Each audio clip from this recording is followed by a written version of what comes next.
اعوذ باللہ السمیع العلیم من الشیطان الرجیم من حمزہ ونفخہ ونفثہ بسم اللہ الرحمن الرحیم ربی یسر ولا تعسر وتمم بالخیر ربی زدنی علما الرجال قوامون علی النساء بما فضل اللہ بعضهم علی بعض وبما انفقوا من اموالهم فالصالحات قانتات حافظات للغیب بما حفظ اللہ واللاتی تخافون نشوزهن فاعظوهن واہجروهن فی المضاجع واضربوهن فإن أطعنكم فلا تبغوا عليهن سبيلا ان اللہ کان علیا کبیرا۔ آیت نمبر 34 ہے، سورۃ النساء ہے اور 5واں سپارہ ہے۔ مرد عورتوں پر اس وجہ سے حاکم ہے کہ اللہ نے ان میں سے ایک کو دوسرے پر فضیلت دی ہے، اور اس وجہ سے بھی کہ وہ اپنے مالوں میں سے خرچ کرتے ہیں۔ چنانچہ نیک عورتیں فرما بردار اور شوہر کی، جس کو خاوند فارسی میں لکھا ہوا ہے، شوہر کی غیر موجودگی میں اللہ کی حفاظت سے مال اور آبرو نگہبانی، وہ اس میں بریکٹ میں ہے، مال اور آبرو ظاہر ہے کس چیز کی وہ حفاظت کریں گے۔ حفاظت کریں گے تو کوئی چیز بھی تو ہوگی نا، کہ اپنی عزت آبرو کی حفاظت، شوہر کے گھر کی حفاظت، شوہر کے بچوں کی حفاظت، یعنی شوہر کی ہر طرح سے اس کے پیچھے حفاظت کرنے والی، ٹھیک ہے، نگہبانی کرتی ہیں۔ اور تمہیں جن عورتوں کی سرکشی یعنی بغاوت کا خوف ہو تو انہیں تم نصیحت کرو اور ان کو خوابگاہوں میں الگ کر دو اور انہیں ہلکی سزا دو۔ یہ یہاں پر یہ مارنے کے معنی میں ہے، ٹھیک ہے، وَاضْرِبُوهُنَّ، ٹھیک ہے، اور انہیں ہلکی سزا دو۔ پھر اگر وہ تمہاری فرما برداری کریں تو انہیں ستانے کی راہ نہ ڈھونڈو۔ بے شک اللہ بہت بلند اور نہایت بڑا ہے۔ علیًّا اللہ کیا ہے؟ بلند ہے اور وہ سب سے بڑا ہے۔ الرجال قوامون، ویسے آپ لوگ جو شیرہ بناتے ہیں نا اس کو بھی قوام کہتے ہیں نا، جیسے وہ شیرے والی سوئیاں بنتی ہیں، تو وہ نہیں سمجھیے گا، بلکہ یہ کہ الرجال قوامون، یہاں قوامون سے مراد ہے، یہاں جمع کا صیغہ استعمال ہوا ہے۔ شریعت نے گھر کے بندوبست اور انتظام کے لیے مرد کو گھر کا قوام، نگران، ذمہ دار، سردار بنایا ہے۔ مرد کون ہے؟ عورتوں پر نگران ہے، حاکم ہے، یعنی مرد عورت کا سربراہ بھی ہے، سردار بھی ہے، بزرگ بھی ہے، اس کا حاکم بھی ہے، اور راہ راست سے بھٹکنے کی صورت میں اسے ادب سکھانے والا بھی ہے، اور عورت کو اس کے ماتحت رکھا ہے، اس کی کسٹڈی میں دیا ہے۔ قوام اور قیام اور قیم عربی زبان میں اس شخص کو کہا جاتا ہے جو کسی کام یا نظام کا ذمہ دار اور چلانے والا ہو۔ اسی لیے ترجموں میں اکثر آپ نے دیکھا ہوگا کہ یا تو قوام کا ترجمہ حاکم ہے یا سردار ہے یا کسی نے افسر بھی کیا ہے۔ اگر آپ نے معاشرے اور سماج میں کبھی غور کیا ہو تو آپ نے دیکھا ہے کہ ہر ایک اجتماعی نظام کے لیے غور کریں تو عقلی طور پر بھی اس بات کو ضروری سمجھا بھی گیا ہے اور ضروری رکھا بھی گیا ہے کہ قوم کا کوئی سربراہ ہو یا امیر اور حاکم ہو، اور ہوتا بھی ہے۔ دیکھا ہوگا کہ پھر اختلاف کے وقت کیا ہوتا ہے کہ اس کے فیصلے سے کام چلتا ہے، اس سے فیصلہ کرایا جاتا ہے، ٹھیک ہے۔ جیسے کہ آپ نے دیکھا ہے کہ ملک میں ایک سربراہ ہوتا ہے نا، سلطنت اور ریاست کے لیے اس کی ضرورت سب کے نزدیک مسلم ہے کہ بھائی ایک حاکم ہونا چاہیے، ٹھیک ہے۔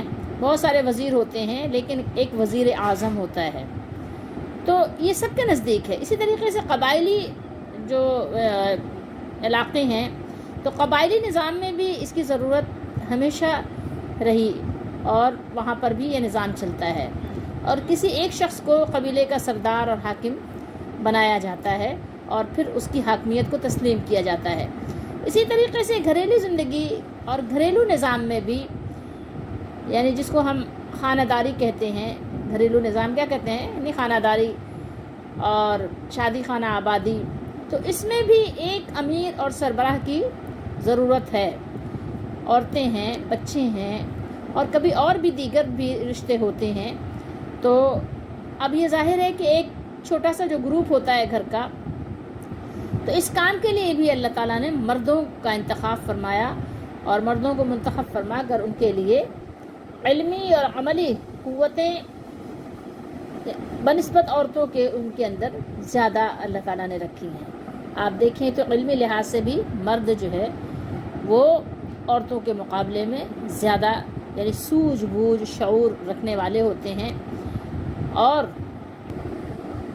بنسبت خواتین کے، عورتوں کے، بچوں کے، مردوں کے اندر بردباری بھی ہوتی ہے، تحمل بھی ہوتا ہے۔ وہ اس قدر جذباتی نہیں ہوتے جیسے کہ خواتین ہوتی ہیں، چھوٹی چھوٹی بات پر ان کو غصہ آ جاتا ہے، کبھی بچوں کو چیخ رہی ہیں، چلا رہی ہیں، مطلب بہت ساری چیزیں ایسی ہوتی ہیں کہ خواتین وہ یعنی اپنے خود آپ کو اپنے اختیار میں بعض اوقات نہیں رکھ پاتی، اور یعنی اپنے قابو سے آپے سے باہر ہو جاتی ہیں، جبکہ مردوں میں ایسا کم ہوتا ہے۔ اچھا، میں یہاں پر ایک بات کی وضاحت کر دینا چاہتی ہوں کہ ہمارے یہاں جو نظام ہے نا مرد و خواتین کا، تو عمومی طور پر کیا ہے، یہ قرآن و سنت کے علم سے بالکل دور ہیں۔ تو اب ہمارے یہاں کے جو یہ مرد حضرات ہیں تو بہت سے ایسے ہیں نا کہ یہ ان کے یعنی جو اخلاقیات ہیں نا وہ خواتین سے بھی گئے گزرے ہیں، سمجھدار خواتین سے بھی گئے گزرے، ایسے بھی آپ کو لوگ ملیں گے۔ تو اب آپ ان کو آگے نہیں فٹ کر دیجئے گا کہ نہیں یہ، لیکن قرآن جن کی بات کر رہا ہے وہ اہل علم کی بات کر رہا ہے، اور کس کی بات کر رہا ہے؟ ایمان والوں کو مخاطب کر کے ایمان والوں کی بات کرتا ہے قرآن، کیونکہ ان کے اندر یہ شعور، ان کے اندر یہ استعداد اور صلاحیت رکھی گئی ہے، کیونکہ ایمان ایک ایسی روشنی ہے، ایک ایسا علم اور ایسا نور ہے کہ جو انسان کی صلاحیتوں کو بیدار کر دیتا ہے۔ تو ایمان ہو، قرآن کا علم ہو، سنت کا علم ہو، صحابہ کرام رضی اللہ تعالیٰ عنہم کا فہم ہو، تو پھر یہ کہ وہ انسان ہر لحاظ سے بہتر ہوتا ہے، اور اس کے ساتھ رہنے میں انسان کی بڑی یعنی کہنا چاہیے کہ بزرگی ہوتی ہے، اس کا معاملہ ہی ہوتا ہے کہ ظاہر ہے آپ نے بڑی غلطی کی لیکن اس نے معاف کر دیا، آپ نے کچھ بھی کیا اس کے ساتھ رہنے میں فائدہ ہے، وہ آپ کا مواخذہ نہیں کرتا، وہ آپ کو معاف کر دیتا ہے، وہ آپ کی چھوٹی چھوٹی باتوں کو پکڑتا نہیں ہے، آپ نے کس کو کیا دیا کیا لیا وہ حساب کتاب نہیں کرتا، یعنی بڑا فائدہ ہوتا ہے سمجھدار مردوں کے ساتھ رہنے میں، سمجھدار گھرانوں میں رہنے میں بڑا آپ کا فائدہ ہوتا ہے۔ یعنی آپ یہ کہیے کہ بہت یعنی کہنا چاہیے ناسمجھ لوگ بھی سمجھدار لوگوں کے ساتھ رہتے ہیں تو ان کی زندگی بھی سنور جاتی ہے، بن جاتی ہے، لیکن بے سمجھوں کے ساتھ، ناسمجھ لوگوں کے ساتھ رہنا زندگی آپ کی یعنی کہنا چاہیے اجیرن ہو جاتی ہے۔ تو اس طرح کے جو یعنی مومن مرد ہیں یعنی وہ بہت ہی خوب ہوتے ہیں، وہ سنت پہ چلتے ہوئے بہت زیادہ اپنے گھر کی خواتین اور بچوں پر نرمی اور شفقت کا معاملہ کرتے ہیں، وہ چھوٹی چھوٹی باتوں پہ پکڑ دھڑ نہیں کرتے۔ تو کوئی یہ سمجھے کہ مردوں کو حاکم بنا کر یہ ہمارے ساتھ ظلم ہوا، یہ بہت غلط بات ہے، ایسا نہیں ہے۔ اللہ تعالیٰ نے جو نظام بنایا ہے بہت خوب بنایا ہے، بہترین ہے اس کا نظام ہے۔ اور سورہ بقرہ کی آیت ہم نے پڑھی تھی کہ اللہ تعالیٰ نے ارشاد فرمایا کہ وَلِلرِّجَالِ عَلَيْهِنَّ دَرَجَةٌ، وہاں اللہ نے فرمایا تھا کہ اللہ تعالیٰ نے مردوں کا درجہ جو ہے وہ خواتین سے ایک درجہ اونچا رکھا ہے، اور یہاں پر جو یہ مذکورہ آیت ہے الرجال قوامون علی النساء، یہاں فرما کر یہ اللہ تعالیٰ نے بیان فرمایا کہ اگرچہ عورتوں کے حقوق مردوں پر ایسے ہی لازم و واجب ہیں جیسے مردوں کے عورتوں پر ہیں، یعنی دونوں کے حقوق ہیں ایک دوسرے پر، ایسا نہیں ہے کہ مرد اپنے حقوق سے بری ذمہ ہے، یہاں وہ حاکمیت مقصود نہیں ہے کہ مرد وہ تکبر کرنے لگ جائے اور جو ہے بس جناب حکم چلا رہا ہے، وہ نہیں ہے، اس سے لوگ انہیں غلط نتیجہ اخذ کرتے ہیں، عورتوں کو مار رہے ہیں، حکم چلا رہے ہیں، اور بھائی انسان کو سمجھنا چاہیے ظلم و زیادتی نہیں ہے۔ اللہ کے نبی صلی اللہ علیہ وسلم نے حجۃ الوداع کے خطبے میں بھی جو بیان کیا تھا تو عورتوں کو بھی بھولے نہیں تھے، عورتوں کے حقوق بھی آپ نے پورے بیان کیے ہیں۔ علم ہونا بہت ضروری ہے۔ تو عجیب و غریب ہمارے یہاں نظام ہے، میں اس کی بات نہیں کر رہی، میں تو قرآن کی بات کر رہی ہوں، قرآن کے ماننے والوں کی بات کر رہی ہوں۔ لیکن ہمارے یہاں تو ایسے لوگ بھی آپ کو ملیں گے جن کو نماز پڑھنے کی تمیز نہیں ہے، اور وہ مرد ہونے پر یا مردوں کے گروپ میں ہونے پہ وہ فخر کرتے ہیں اور عورتوں پہ بڑا حکم چلاتے ہیں۔ اور اللہ کا ذکر کرنا ان کو آتا نہیں ہے، تو کوئی یہ سمجھے کہ مرد ہونے کی وجہ سے اس کو ساری برکتیں اور فضیلتیں مل جائیں گی، اور اس وجہ سے وہ مرد ہے تو وہ ظاہر ہے کہ وہ حاکم ہے اور وہ بڑا ہے اور وہ بہت زبردست ہے اور اس کو نجات مل جائے گی، ایسا کچھ نہیں ہے، ٹھیک ہے۔ اگر آپ مرد ہیں تو پھر یہ کہ آپ یہ بھی دیکھیں کہ آپ مومن بھی ہیں، اور پھر آپ یہ بھی دیکھیں کہ آپ کو قرآن بھی آتا ہے، اور پھر آپ یہ بھی دیکھیں کہ آپ قرآن کے مطابق عمل بھی کرتے ہیں۔ بہت کچھ ہے، پورا پیکیج ہے۔ ایسا تھوڑی ہے کہ آپ مرد ہیں تو بس جناب آپ کا کام ہو گیا، بس عورتوں کو مارو پیٹو، کھانا دو نہ دو، کماؤ نہ کماؤ، ٹھیک ہے، نکاح کر کے چلے آ رہے ہیں، اور پتہ چلا 3 4 شادیاں کر لیں اور بیویوں سے کہہ رہے جاؤ کما کے لاؤ مجھے بھی کھلاؤ۔ واہ بھائی، عورتوں پہ روب بھی چاڑیں گے اور پھر مار پٹائی بھی کریں گے، اور پھر یہ کہ اپنی مردانگی کا جو ہے وہ روب و دبدبا اپنی بیوی پر دکھائیں گے۔ تو لوگوں کو چاہیے کہ قرآن مجید کو غور سے پڑھیں۔ قرآن کریم کی دوسری آیت میں یہ بھی واضح کر دیا گیا کہ یہ حکومت جو مردوں کی عورتوں پر ہے، یہ محض صرف ان کی بڑائی کے لیے نہیں ہے کہ وہ بڑائی ماریں، ٹھیک ہے، ان کو تکبر کے لیے نہیں ہے کہ وہ متکبر ہو جائیں اور عورتوں پر جو ہے کیا کہتے ہیں وہ ظالمانہ انداز میں وہ حکومت کرنے لگیں، بلکہ حاکم یعنی مرد بھی قانون شرع اور مشورے کا پابند ہے۔ صرف اپنی طبیعت محض یہ کہ ہمارا یہ جی چاہ رہا ہے، ٹھیک ہے، اس کے تقاضے سے کوئی کام نہیں کر سکتا۔ اس کو حکم دیا گیا ہے کہ عاشرہن بالمعروف، عورتوں کے ساتھ معروف طریقے پر اچھا سلوک کرو۔ اچھا سلوک کرنے کا عورتوں کے ساتھ حکم دیا گیا، روب چلانے کا نہیں، مارنے پیٹنے کا نہیں، بدماشی کرنے کا نہیں۔ اور خواتین کو بھی چاہیے کہ مردوں کی سرداری کو قبول کریں اور پسند کریں، کیونکہ یہ مالک کا حکم ہے۔ تو بہرحال بات یہی ہے کہ مومن مرد، علم والا مرد عورت سے بہتر ہی ہے۔ یہی وجہ ہے کہ نبوت کے ساتھ اللہ تعالیٰ نے صرف مردوں ہی کو سرفراز فرمایا، کوئی عورت کبھی نبی نہیں بنی، ٹھیک ہے۔ اسی طرح اسلامی حکومت کی سربراہی بھی کس کے سپرد ہے؟ مرد ہی کے لیے مخصوص ہے، کوئی عورت سربراہ نہیں بن سکتی۔ حدیث شریف میں صاف واضح ہے کہ وہ قوم کبھی بھی ترقی نہیں پا سکتی، مفہوم ہے کہ جو عورتوں کو اپنا حاکم بناتی ہے۔ اور ارشاد فرمایا لن یفلح قوم ولو امرهم امرأة، فرمایا کہ وہ قوم ہرگز کبھی فلاح نہیں پائے گی جنہوں نے اپنا حاکم عورت کو بنا لیا۔ یہ حدیث شریف بخاری شریف میں ہے، کتاب الفتن میں آپ کو مل جائے گی۔ اسی طریقے سے منصب قضاء، جو عدالت میں ججز ہوتے ہیں نا، ان کی بات ہو رہی ہے، قاضی القضاء، قاضی، تو یہ عہدہ بھی مرد کے ہی لیے وقف ہے، اس پر بھی مرد ہی فائز ہو سکتا ہے، خاتون نہیں۔ اور یہ بھی آپ دیکھیں نا کہ ہر دو میں سے کسی ایک کو تو ہونا ہی تھا حاکم، دونوں تو نہ حاکم ہو سکتے تھے نہ دونوں محکوم ہو سکتے تھے، یا تو مرد ہوتا یا عورت ہوتی۔ تو فزیکلی طور پر بھی مردوں کو آپ دیکھیں تو عورتوں کے لحاظ سے مرد زیادہ مضبوط، زیادہ یعنی قوت اور دماغی صلاحیت کے حامل مرد ہوتے ہیں، ایسے ایسے بوجھ اٹھا لیتے ہیں جو خواتین کبھی تصور بھی نہیں کر سکتی۔ بہرحال فی نفس ہی عورت سے مرد جو ہے وہ افضل ہے اور اس پر فضل و شرف حاصل ہے، لہٰذا یہی مناسب تھا کہ مرد عورت پر حاکم ہوتا، جیسا کہ اللہ تعالیٰ نے فرمایا وَلِلرِّجَالِ عَلَيْهِنَّ دَرَجَةٌ، اور مردوں کو عورتوں پر فضیلت ہے۔ اور ایک چیز اور مزید غور کیجئے کہ اس میں مرد کی حاکمیت اور قوامیت کی دو وجہیں بیان کی گئی ہیں۔ ایک تو ہے وہابی، جو مردانہ قوت اور دماغی صلاحیت ہے، جس میں مرد جو ہے عورت سے ممتاز ہے، اور دوسری وجہ کسبی ہے، جس کا مکلف شریعت نے مرد کو بنایا ہے اور عورت کو اس کی فطری کمزوری اور مخصوص تعلیمات کی وجہ سے جو اسلام نے عورت کی عفت و حیا اور اس کے تقدس کے تحفظ کے لیے ضروری بتلائی ہیں، عورت کو معاشی جھمیلوں سے دور رکھا ہے۔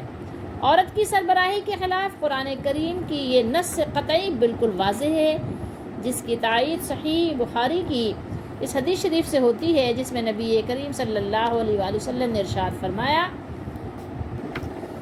کہ وہ قوم ہرگز فلاح یاب نہیں ہو سکتی، کامیاب نہیں ہو سکتی، جس نے اپنے امور، اپنے کام عورت کے سپرد کر دیے، عورت کے حوالے کر دیے۔ اسلام نے روزی روٹی، کھانا کمانا اور عورت کے لیے یعنی جو اس کی ضروریات کو مہیا کرنا، یہ ساری ڈیوٹی، ساری جو ہے ذمہ داری مرد کو سونپی ہے، مرد کو لگائی ہے۔ مرد کو طبعی طور پر امتیاز حاصل ہے کہ وہ منتظم بنے، اور اس کے علاوہ یہ بھی پتہ ہے آپ کو کہ مرد جو ہے اپنی بیوی کو جب وہ بیاہ کر لاتا ہے مہر دیتا ہے اور اس کے کھانے پینے اخراجات کی ذمہ داری بھی اٹھاتا ہے۔ یہاں اللہ تعالیٰ نے دیکھیے آپ نے بیان کیا بما فضل اللہ بعضهم علی بعض وبما انفقوا من اموالهم، یہ صاف دیکھیں کتنا واضح اللہ تعالیٰ نے بیان کر دیا کہ کوئی شک و شبہ رہے نہیں، ٹھیک ہے؟ تو یہ ذمہ داری مرد نے پوری کرنی ہے، لیکن ایک چیز یاد رہے کہ بہت سی عورتیں کیا کرتی ہیں، وہ اس سے یعنی ناجائز فائدہ اٹھانا چاہتی ہیں، تو وہ گھر نہیں چاہتی ہیں، بلکہ وہ تو عیش و تعیش کا مرکز چاہتی ہیں۔ یہ نہیں ہے، گھر ہے ایک سمپل، ٹھیک ہے؟ وہ ایک کمرے کا بھی ہو سکتا ہے، 2 کمرے کا بھی ہو سکتا ہے، وہ گھر، بس گھر، ٹھیک ہے؟ چھت ہو، آپ کو سپورٹ فراہم کرے، گھر میں دروازہ لگا ہوا ہو، اور جو ہے آپ کی حفاظت کرنے والا گھر ہو، وہ نہیں کہ عیش و تعیش ہو، چھتیں بھی سجی ہوئی ہیں، فرش بھی سجا ہوا ہے، کپڑے ہوں، یہ نہیں کہ وہ جناب صاحب وہ برانڈڈ سوٹ ہمیں چاہیے بس تو وہی چاہیے، نہیں، یہ ساری چیزیں آپ کو ذہن میں رکھنی چاہیے۔ وہ مرد کی ذمہ داری نہیں کہ آپ کو برانڈڈ سوٹ پہنائے، اس کے لیے آپ کو وہ دن رات محنت کرتا رہے، اللہ کو بھی بھول جائے اور چوری چکاری بھی کرے اور ٹاکا بھی ڈالے، نہیں، بس وہ گھر دے گا اور کھانا کپڑا، یہ ہے ہاں کہ ایسا نہیں کہ خود اچھا کھا رہا ہے بیوی کو نہیں کھلا رہا ہے، جو کھائے گا وہی کھلائے گا، جہاں خود رہے گا وہیں بیوی کو رکھے گا، یہ ساری چیزیں ہیں مرد کے ذمے۔ تو خواتین کو چاہیے کہ اپنے رب کے جتنے بھی احکامات ہیں اسے بخوشی راضی رہیں، راضی برضا رہیں، اس میں میم میں نہیں کرنا چاہیے، بحث نہیں کرنی چاہیے۔ تو اللہ تعالیٰ نے یہ فضیلت جو بخشی ہے کہ یہ قوام کی، تو یہ تو وہبی ہے، اور یہ جو مال خرچ کرتے ہیں وہ بما انفقوا، یہ کسب ہی ہے، ٹھیک ہے؟ اس کو انسان محنت سے حاصل کر سکتا ہے، اور یہ کام عورت بھی کر سکتی ہے، ٹھیک ہے؟ عورت کی ذمہ داری نہیں ہے، کرنا نہیں ہے اس نے، لیکن کر سکتی ہے، کر رہی ہیں نا، آج آپ دیکھیں خواتین بھی مال حاصل کر رہی ہیں نا، آپ دیکھ لیں نگاہ اٹھا کر، مردوں سے کم تو نہیں کما رہی ہیں، کمانے والی ہیں زیادہ بھی کما رہی ہیں اور مردوں سے، لیکن یہ قوام والی صلاحیت ان کے اندر آج بھی نہیں پیدا ہوئی، کیونکہ یہ وہبی ہے، یہ کسبی نہیں ہے۔ جیسے نبی ہونا وہبی ہے، کوئی محنت کر کے نبی بن سکتا ہے؟ نہیں بن سکتا، ٹھیک ہے؟ کوئی کالا جو ہے محنت کر کے گورا بن سکتا ہے؟ نہیں، کالا گورا ہونا کیا ہے؟ وہبی ہے، اللہ کی خاص عطا ہے، بس اللہ نے گفٹ کر دیا۔ تو یہ قوام نہیں بن سکتی عورت، کتنا بھی اونچے پوسٹ پہ بیٹھ جائے جا کر، لیکن کیا ہے، قوام ہو جائے گی کیا؟ وہ طاقت حاصل کر لے گی جو مردوں کے اندر ہے؟ نہیں کر سکتی۔ تو دیکھیے اللہ تعالیٰ نے جو نظام بنایا ہے اس میں راضی برضا رہنا ہے، یہی جو ہے ہمارے لیے مفید ہے، نفع بخش ہے۔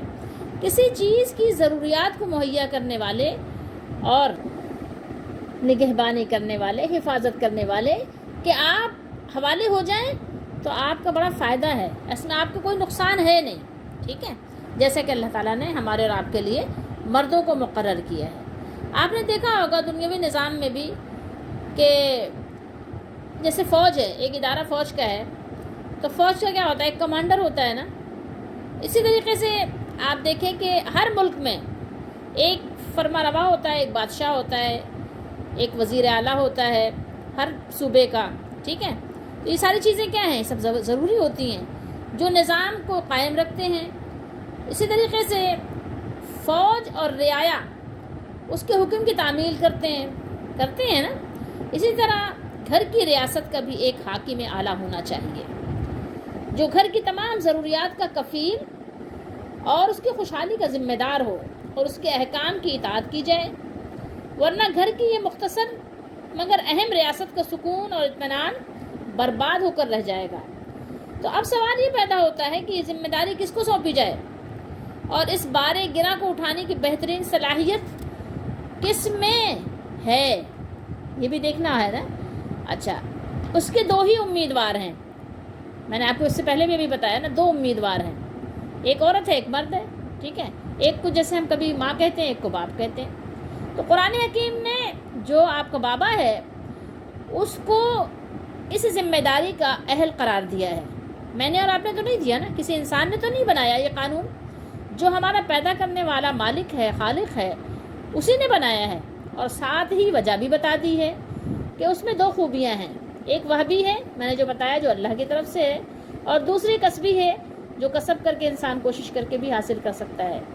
تو انہی کی وجہ سے وہ گھر کی مملکت کا رئیس مقرر کیا گیا ہے، حاکم اعلیٰ ہے۔ پہلی خوبی تو یہ ہے کہ جس سے کوئی انکار کر ہی نہیں سکتا کہ مرد اپنی جسمانی قوت، ذہنی برتری، معاملہ فہمی اور دور اندیشی میں بلا شبہ عورت سے آگے ہے کہ نہیں؟ آپ غور کریں گے تو آپ کو اندازہ ہوگا۔ لیکن یہ کہ ہر غیر نتھو خیروں کو نہیں غور کیجیے گا، بلکہ ایمان والے مومنوں پر غور کیجیے گا۔ اور قرآن مجید کے بیان کا خوبصورت اسلوب دیکھیں آپ، بما فضل اللہ بعضهم علی بعض۔ قرآن کریم نے مختصر سے الفاظ میں یہ بیان فرما دیا۔ اور مرد کی دوسری خوبی یہ ہے کہ بیوی بچے کی جملہ اخراجات اور ان کے آرام و آسائش اور ان کی حفاظت کی تمام ذمہ داری اس پر اللہ تعالیٰ نے عائد کر دی ہے۔ تو اس کا قرآن کریم نے ان الفاظ میں ذکر فرمایا وَبِمَا أَنفَقُوا مِنْ أَمْوَالِهِمْ۔ دیکھیے وَبِمَا أَنفَقُوا مِنْ أَمْوَالِهِمْ۔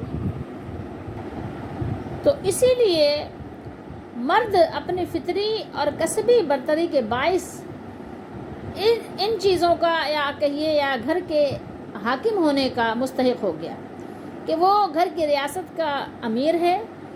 کوئی کج فہم یہ نہ سمجھے کہ عورت کے گلے میں مرد کی غلامی کا طوق ڈالا جا رہا ہے، نہیں۔ ان انتظامی امور کے علاوہ عورت کے اپنے حقوق ہیں جو مرد پر ایسے ہی واجب ہیں جیسے مرد کے حقوق عورت کے ذمے واجب ہیں۔ اور اس کے علاوہ قرب الہی کے دروازے دونوں کے لیے مرد ہو یا عورت برابر کشادہ طور پر کھلے ہوئے ہیں۔ اس لیے یہاں عورت کی غلامی کا تو سوال ہی پیدا نہیں ہوتا۔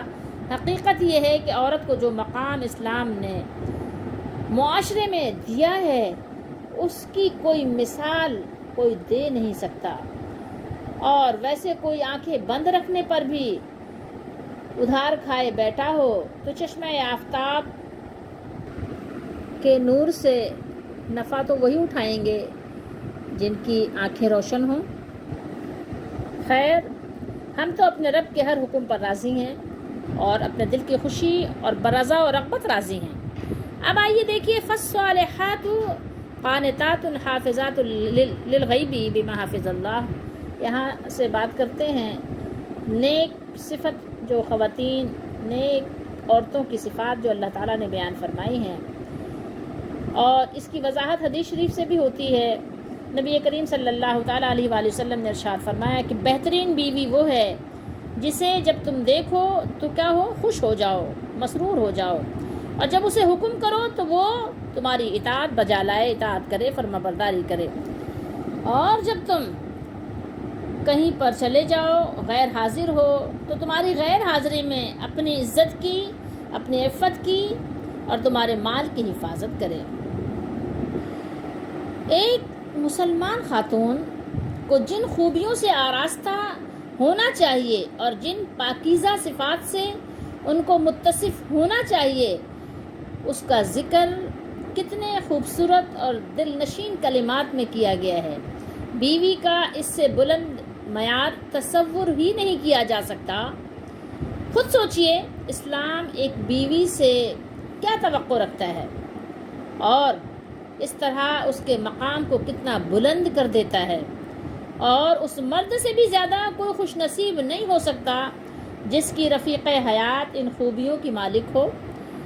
وہ ان لوگوں سے زیادہ خوبصورت کوئی ہو ہی نہیں سکتا نصیب میں کہ جن کی بیوی اتنا خوبصورت اخلاق اور صفات کی مالکہ ہو۔ فالصالحات، پھر جو نیک بیویاں ہیں، قانتات، وہ فرما بردار ہیں، اپنے شوہروں کی فرما برداری کرتی ہیں، ان کی دلجوئی کرتی ہیں، ان سے ایسے تقاضے نہیں کرتی ہیں کہ جس کی وجہ سے بیچارہ شوہر پریشان حال زندگی گزارے، نہیں، وہ قانتات ہوتی ہیں، فرما بردار ہوتی ہیں، راضی برضا رہنے والی ہوتی ہیں۔ کیسی ہوتی ہیں؟ راضی برضا، جو دے دیا خوش ہو گئیں، اس کی تعریف کی، اس کے لیے دعا دی، جو نہیں دیا اس پہ صبر و شکر سے زندگی گزار دی، شکوہ نہیں کیا، شکایت نہیں کی، اپنے شوہر کی بدنامی نہیں کی، وہ قانتات ہیں، وہ فرما بردار ہیں۔ حضرت عبداللہ بن عباس رضی اللہ تعالیٰ عنہما نے بھی اس کی تشریح یہی کی ہے کہ وہ فرما بردار ہیں۔ حافظات للغیب، ان کے پیٹھ پیچھے خبرداری کرتی ہیں، حفاظت کرتی ہیں، یعنی جب شوہر نہیں ہوتا، یعنی شوہر کی عدم موجودگی میں اپنی عزت کی بھی حفاظت کرتی ہیں اور مال کی بھی حفاظت کرتی ہیں۔ بما حافظ اللہ، یہ غور کرنے کی بات ہے، اللہ کی حفاظت میں، یعنی وہ محفوظ ہیں جس کی اللہ حفاظت فرمائے۔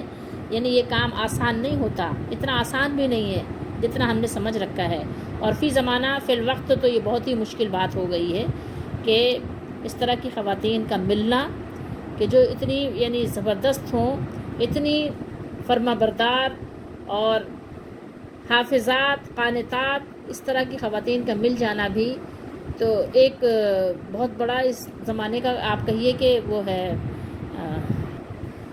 کرامت سے کم نہیں ہے، ایک بہت بڑی کرامت ہے کسی کو ایسی بیوی مل جائے۔ اللہ ہم سب کو ان بیویوں میں شمار فرمائے۔ اور یہ کہ بما حافظ اللہ، یہ کہ اللہ کے حکم کے موافق ان کے مال، یعنی شوہر کے مال اور عزت کی، وہ اس کے حقوق کی حفاظت کرتی ہیں اور خیانت سے کام نہیں لیتی۔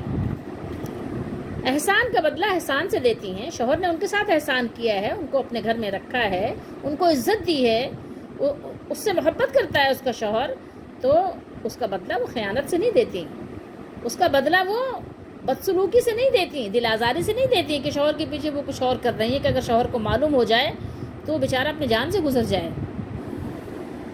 واللاتی تخافون نشوزہن، واللاتی یہ جمع ہے نا لتی کی، آپ نے قرآن میں پڑھا ہوگا نا اللتی واللتی، ٹھیک ہے، جیسے اللذی کی مؤنث ہے یہ، واللاتی تخافون، اگر تم کو خوف ہو، اگر تم کو ڈر ہو عورتوں کے نشوز کا، ٹھیک ہے، خوف ہو تو کیا کرنا ہے؟ فاعظو، آپ بھی اردو میں کہتے ہیں نا واعظ، حروف اصلی کیا ہے اس کا؟ دیکھیے یہ فا تو اضافی لگا ہوا ہے، تو اگر تم کو ڈر ہو تو کیا کرو؟ پہلے تو واعظ و نصیحت کرو، ان کو سمجھاؤ، اور آپ کو معلوم ہے کہ پانچوں انگلیاں برابر نہیں ہوتی، اور فی زمانہ تو آپ کو معلوم ہی ہے، ویسے بھی نیکوں کی تعداد ہمیشہ کم رہی ہے، یہ تو آپ قرآن اٹھا کر پڑھیں گے تو آپ کو پتہ چل جائے گا۔ قرآن کی تاریخ یہ بتاتی ہے کہ نیک تو ہمیشہ تھوڑے ہی رہے ہیں، نیکوں کی تعداد کبھی بھی زیادہ نہیں ہوئی، پڑھے لکھے، سمجھدار اور اللہ کی کتاب کا علم رکھنے والے تو یہ تو ہمیشہ بہت تھوڑے رہے ہیں۔ تو یہ بات ہے کہ سب ایک جیسے تو نہیں ہوتے، ساری خواتین بھی برابر نہیں ہوا کرتی، اچھی خواتین کے ساتھ ساتھ ایسی عورتیں بھی ہوتی ہیں جو تند مزاج ہوتی ہیں، ٹھیک ہے، بد مزاج ہوتی ہیں، بد اخلاق ہوتی ہیں، مردوں سے لڑنے جھگڑنے والی ہوتی ہیں، زیادہ کا تقاضا اتنا ہوتا ہے کہ کبھی بھی آسودہ نہیں ہوتی، بلکہ حل میں مزید اور چاہیے اور چاہیے، اور پتہ نہیں کون کون سی خواتین کو دیکھیں گی، لوگوں کے گھروں کو دیکھیں گی اور کہیں گے مجھے بھی ایسا ہی چاہیے۔ تو ان کی اصلاح کا طریقہ تعلیم کیا جا رہا ہے، بتایا جا رہا ہے، اور اس میں ان کی ایک اور عادت کا بھی ذکر ہے کہ کچھ خواتین ہوتی ہیں نا بے پردہ، اور بس یعنی وہ لفظوں میں نہ آئے بات تو زیادہ اچھا ہے، تو اس پر بھی ہے سرزنش کرنے کا حکم۔ یہاں اللہ تعالیٰ نے یعنی طریقہ تعلیم بیان فرمایا ہے کہ عورت کے اگر اس طرح کے معاملات ہوں کہ اپنے شوہر کی ناشکری ہو، شوہر کے ساتھ بدتمیزی سے پیش آتی ہو، بد اخلاقی سے پیش آتی ہو، شوہر کے نافرمان ہو، تو ان سب صورتوں میں نشوز کہتے ہیں، ٹھیک ہے، یہ بھی یاد رہے آپ کو۔ تو اگر اس نشوز کا خوف ہے، یہ خوف والا خوف نہیں کہ انجانہ سے خوف کبھی کبھی ہوتا ہے نا انسان کو، کہ انجانہ خوف ہے، ایک گمان ہے مجھے، شبہ ہے مجھے، شک ہے مجھے، ڈاؤٹ ہے مجھے، نہیں، یہ وہ نہیں ہے، یہ یقینی والی بات ہے، آنکھوں دیکھی بات ہے کہ بار بار باقاعدہ اس کا مشاہدہ ہے تو اس کی بات ہو رہی ہے، ٹھیک ہے، وہم و گمان کی بات نہیں ہو رہی ہے بلکہ علم الیقین کی بات ہو رہی ہے۔ تو اگر تمہیں ان کے نافرمانی کا پورا علم ہو جائے تو پہلے ہی غصے سے بے قابو ہو کر انتہائی قدم نہ اٹھاؤ کہ پہلے ہی سے ان کو اٹھایا، پٹک دیا اور بھگا دیا، گھر سے نکال دیا اور طلاق دے دی اور سب رشتے ختم کر دیے، نہیں، ایسا نہ کرو، بلکہ پہلے انہیں نرمی کے ساتھ سمجھاؤ۔ اور اگر تمہارا سمجھانا کچھ یعنی اس میں اثر ثابت ہو، کچھ اس میں تمہیں نظر آئے کہ ہاں کچھ بہتری کی صورتیں پیدا ہو رہی ہیں، ٹھیک ہے، تو ٹھیک ہے. اور اگر دیکھو کہ کچھ بھی اس میں اثر نہیں ہے، مؤثر ثابت نہیں ہوئی ہوں آپ کا سمجھانا، واعظ و نصیحت کرنا، تو کیا کرو، اپنا بستر الگ کر لو.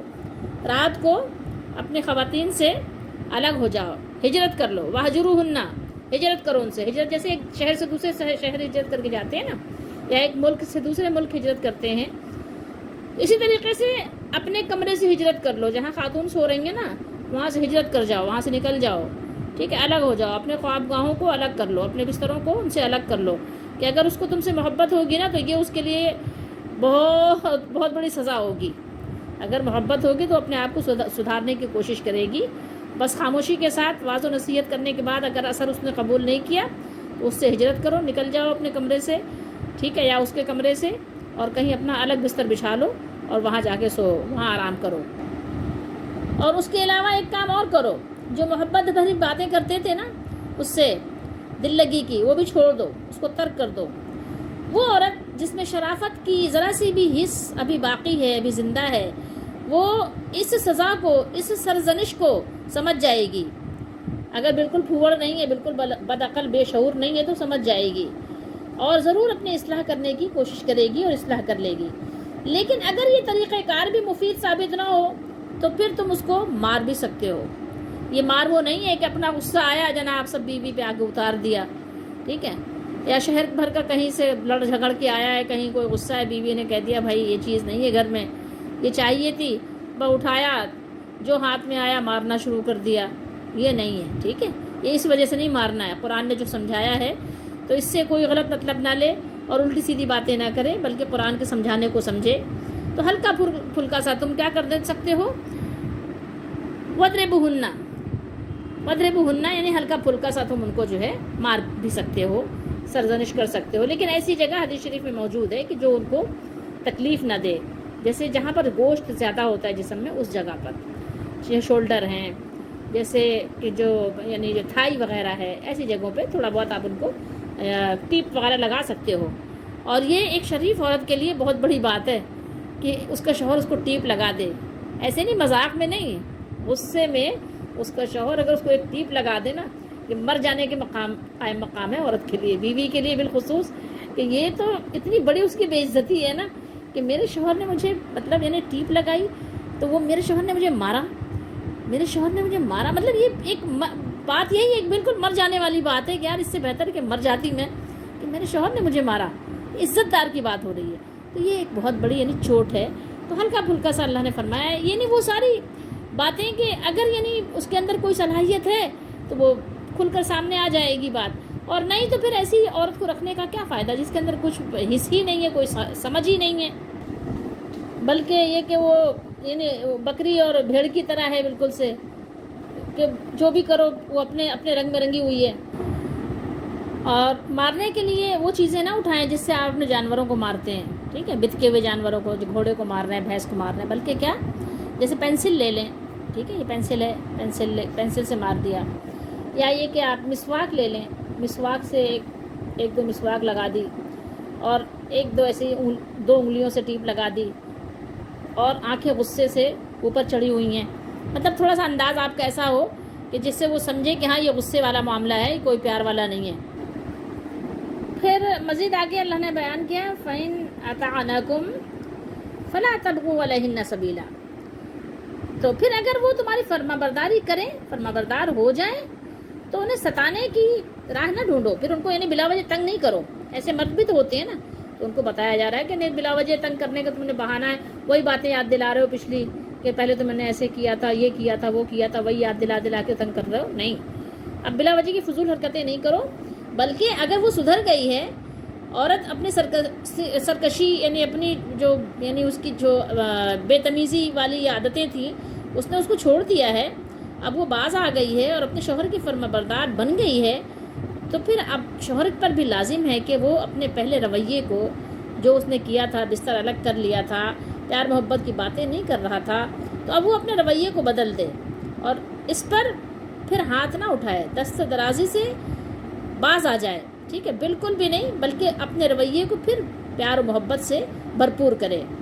یہ حکم اس مالک کا ہے جو سب سے بالا اور سب سے بڑا ہے، اور اس کے حکم کی یعنی نافرمانی کرنا، اس کے حکم سے آگے نکلنا، اس کے نتائج بڑے خطرناک ہو سکتے ہیں۔ ان اللہ کان علیٰ کبیرہ، اس کے نتائج بہت المناک ہو سکتے ہیں۔ اس لیے اپنے مالک کی فرما برداری آپ کے سامنے پیش نظر ہر وقت رہنی چاہیے۔ رسول اللہ صلی اللہ تعالیٰ علیہ وآلہ وسلم نے ارشاد فرمایا کہ اگر بیوی کو مارنا ضروری ہی ہو جائے کہ اب یعنی مارے بغیر چارہ نہ ہو، تو فرمایا کہ چہرے پر مت مارو، اسے بدصورت نہ کہو اور اسے مت چھوڑو مگر گھر میں، یعنی اس کو طلاق مت دو، اس سے علیحدگی مت کرو، اس کو میکے مت بھیجو، بلکہ گھر میں ہی رکھو، گھر میں ہی رہ کر اپنا بستر الگ کرو۔ اور اس طرح مارنے سے بھی منع فرمایا کہ جس سے سخت چوٹ آ جائے یا وہ زخمی ہو جائے، کہیں اس کے نشان پڑ جائے، اس طرح مارنے سے سختی سے منع کیا گیا ہے۔ ایسے مت مارو جیسے اپنے جانوروں کو، گائے بیل کو مارتے ہو۔ عورت ہے، انسان ہے، تمہاری ہی جنس سے ہے، تمہاری طرح گوشت پوست رکھتی ہے، تمہاری طرح وہ بھی احساسات رکھتی ہے۔ دیکھو، بیلنس رکھو، اللہ نے بیلنس رکھا ہے۔ اور اب آئیے ہم آپ کو نشوز کا لغوی معنی بھی بتا دیتے ہیں۔ نشوز کا لفظی اور لغوی معنی ہے اونچا ہونا، چڑھائی کرنا، ٹھیک ہے۔ اور عورت کے نشوز کا معنی شوہر سے بغض اور اس کی اطاعت سے اپنے آپ کو اونچا سمجھنا، ٹھیک ہے۔ عورت کا مرد پر بہت بڑا حق ہے۔ رسول اللہ صلی اللہ علیہ وسلم نے ارشاد فرمایا، اگر میں کسی کو حکم دیتا کہ وہ اللہ کے سوا کسی دوسرے کو بھی سجدہ کرے یا اس کے سامنے جھکے ادب سے، تو میں عورت کو حکم دیتا کہ وہ اپنے شوہر کو سجدہ کرے، عورت کے سامنے، یعنی وہ عورت جو ہے اپنے شوہر کے سامنے جھکے تعظیم کے لیے، ادب کے لیے، مفہوم ہے حدیث شریف کا۔ لیکن یہ ہے کہ اس بات کو پسند نہیں کیا گیا کہ کوئی کسی کے لیے جھکے سوائے اللہ کے، تعظیم کے لیے بھی کوئی کسی کے سامنے نہ جھکے۔ اللہ نے انسانوں کے سروں کو بلند کر دیا کہ وہ اللہ کے سوا کسی کے سامنے اپنے سروں کو نہ جھکائیں۔ اللہ تعالیٰ ہم سب کو سمجھنے کی توفیق دے۔ اور پھر آیات کے اور بھی بہت سارے نکات ہیں، لیکن انشاءاللہ ہم اگلی آیت میں مزید اللہ تعالیٰ نے میاں بیوی کے رشتے کی جو یعنی اصلاحات ہیں اس کو بیان فرمایا ہے۔ انشاءاللہ کوشش کریں گے کہ ہم اگلی آیت میں ان باتوں کو کور کریں۔ اللہ تعالیٰ ہم سب کو سمجھنے کی توفیق دے، ہم سب کو عمل کی توفیق دے، یقین رکھنے کی، ایمان رکھنے کی، اور اس کے مطابق زندگی کو گزارنے کی توفیق اللہ تعالیٰ عطا فرمائے۔